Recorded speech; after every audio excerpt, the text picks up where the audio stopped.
पाकिस्तान तहरीक इंसाफ के जो अंदरूनी हलके हैं उनमें स्प्लिट ओपिनियन नज़र आ रही है। कुछ लोग बारहा फोकस कर रहे हैं कि ये 2 दिन गुजार लें, जहाँ पे इतना टाइम गुजर गया वहाँ पे ये 2 दिन भी गुजारें, 15 और 16। उसके बाद हुकूमत के पास कोई इखलाकी जवाज़ नहीं रह जाएगा मुलाकात को रोकने का या मुलाकात ना कराने का। लेकिन अगर इन 2 दिनों के दौरान कुछ ऐसा वाक़या हो गया एहतजाज की सूरत में, या एहतजाज की आड़ में किसी ने कोई फ़ायदा लेने की कोशिश की, तो कहीं ये ना हो कि ये पीरियड जो है ये लंबा चल जाए, ये पाबंदी वाला, या फिर इसकी आड़ में पाकिस्तान तहरीक इंसाफ के ख़िलाफ़ फर्दर कोई कार्रवाइयाँ हो सके। तो मैंने पहले के व्लॉग में भी कहा कि ये मैं ये नहीं कहता कि 100% ये कोई ट्रैप है, लेकिन जहां आप गवर्नमेंट की इंटेंशन को देखें कि वो करना चाहें तो कर सकते हैं, मामला आसानी से हैंडल कर सकते हैं, लेकिन नहीं कर रहे। क्या इंडिकेट कर रहा है कि वो शायद इंतज़ार कर रहे हैं कि आप लोग कोई ना कोई ऐसा कदम उठाएं या पाकिस्तान तहरीक इंसाफ कोई ऐसी कार्रवाई करे, ऐसा कोई स्टेप ले कि वो लेबल जो है वो उनके ऊपर दोबारा से थोपा जाए, जो वो इतने टाइम से थोपने की कोशिश करते आ रहे हैं।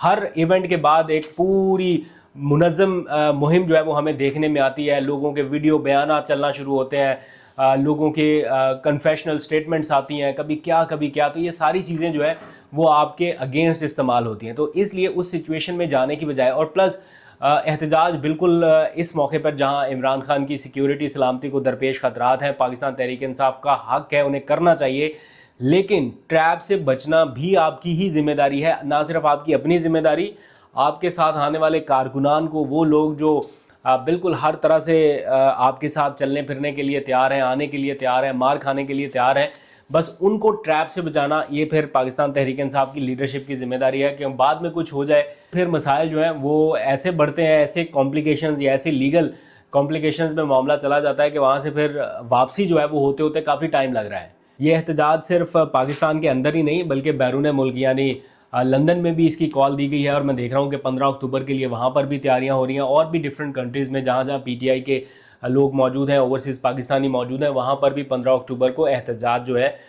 वो मैनेज किया जा रहा है। और एन मुमकिन है, मैं होपफुल हूँ कि SCO कॉन्फ्रेंस का इनकाद होने से पहले पहले या शुरू होने से पहले पहले गवर्नमेंट ज़रूर कोई ना कोई ऐसा इनिशिएटिव ले, कोई ऐसा राब्ता इस्तवार करे जिसके बाद आखिर में जाके ये कॉल जो है वो ख़त्म कर दी जाए, कॉल ऑफ कर दिया जाए एहतजाज। क्योंकि PTI की सीनियर लीडरशिप में ऐसे संजीदा लोग मौजूद हैं, ऐसे लोग मौजूद हैं जो ये समझते हैं कि ये कॉल का जो वक्त है वो मुनासिब नहीं है, या इसकी जो टाइमिंग है वो किस कदर इम्पॉर्टेंट है या इम्प्लीकेट कर सकती है बहुत सारी चीज़ों को। अच्छा, फिर जमात इस्लामी में देख रहा हूँ बहुत सारी और जमातों के लोग हैं, वो भी यही कह रहे हैं, जिम्मेदारी पाकिस्तान तहरीक इंसाफ पर डाल रहे हैं कि पाकिस्तान तहरीक इंसाफ अपना एहतजाज कॉल ऑफ करे। साथ ही हुकूमत को भी ये मशवरे दिए जा रहे हैं कि आप मुलाकात का एहतमाम करवाएं। अब देखते हैं कि गवर्नमेंट किस हद तक मार्जिन देती है या किस हद तक अपनी बाकी जमातों की राय मानती है। ठीक है, PTI के बारे में तो उनका एक हार्ड स्टैंस है, लेकिन बाकी जमातें भी जब आपको कह रही हैं, मौलाना फजलुर रहमान कह रहे हैं, बाकी जमात इस्लामी कह रही है, तो किसी एक की बात को तो वज़न देना पड़ेगा। फिर ऐसा भी नहीं है कि सारी की सारी रिस्पॉन्सिबिलिटी आप पाकिस्तान तहरीक इंसाफ पर ही डालें कि देखें जी हमने रोका था एहतजाज से और इन्होंने किया और इसलिए ये हो गया। आपके बस में जो था आपने वो तो किया ही नहीं रोकने के लिए, कोई इनिशिएटिव जो आपसे कहा जा रहा था आपने वो तो लिया ही नहीं, तो सारी रिस्पॉन्सिबिलिटी फिर PTI के ऊपर नहीं आ सकती। ऑब्वियसली गवर्नमेंट नहीं बच पाएगी ये जिम्मेदारी लेने से। एनीवेज,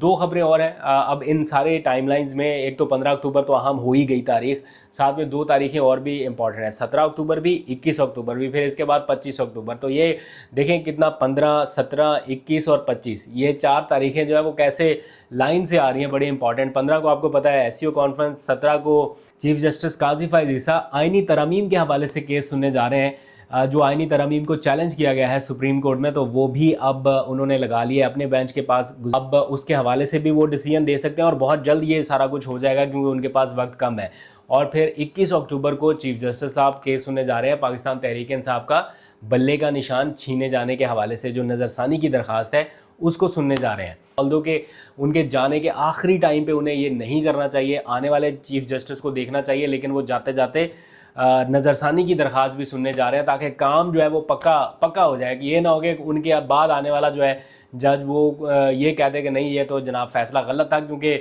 आने वाले जो जजेज़ हैं वो उन्हीं 8 जजेज़ में शामिल हैं जिन्होंने फैसला दिया कि PTI एक सियासी जमात थी और है, और इलेक्शन कमीशन ने इस फैसले की गलत तशरीह की है। तो अगर आने वाले जज साहब ने ये बताना शुरू कर दिया कि बल्ले का निशान छीनना कितना गलत फैसला था और उसमें भरपूर किस्म के नोट्स आ गए या